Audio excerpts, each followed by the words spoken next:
شروع اللہ کا نام لے کر جو بڑا مہربان نہایت رحم والا ہے۔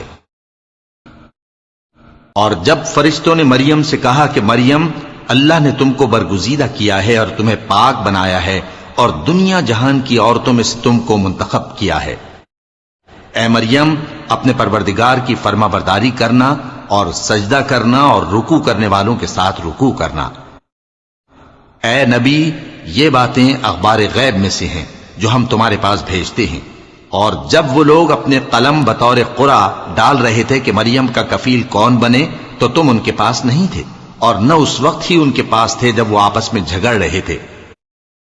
وہ وقت بھی یاد کرنے کے لائق ہے جب فرشتوں نے مریم سے کہا کہ مریم اللہ تم کو اپنی طرف سے ایک کلمے کی بشارت دیتا ہے جس کا نام مسیح اور مشہور عیسیٰ ابن مریم ہوگا،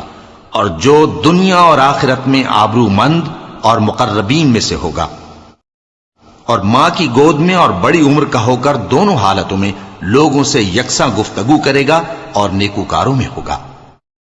مریم نے کہا کہ پروردگار میرے ہاں بچہ کیوں کر ہوگا کہ کسی انسان نے مجھے ہاتھ تک تو لگایا نہیں۔ فرمایا کہ اللہ اسی طرح جو چاہتا ہے پیدا کرتا ہے،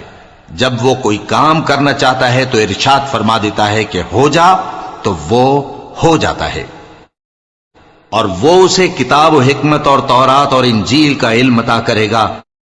اور عیسیٰ بنی اسرائیل کی طرف پیغمبر ہو کر جائیں گے اور کہیں گے کہ میں تمہارے پاس تمہارے پروردگار کی طرف سے نشانی لے کر آیا ہوں، وہ یہ کہ تمہارے سامنے مٹی سے پرندے کی صورت بناتا ہوں، پھر اس میں پھونک مارتا ہوں تو وہ اللہ کے حکم سے سچ مچ پرندہ ہو جاتا ہے، اور پیدائشی اندھے اور ابرص کو تندرست کر دیتا ہوں، اور اللہ کے حکم سے مردوں کو زندہ کر دیتا ہوں، اور جو کچھ تم کھا کر آتے ہو اور جو اپنے گھروں میں جمع کر رکھتے ہو سب تم کو بتا دیتا ہوں۔ اگر تم صاحب ایمان ہو تو ان باتوں میں تمہارے لیے نشانی ہے۔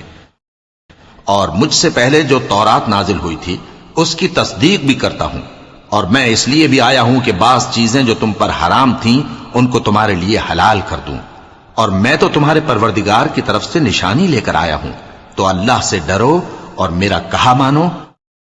کچھ شک نہیں کہ اللہ ہی میرا اور تمہارا پروردگار ہے، تو اسی کی عبادت کرو،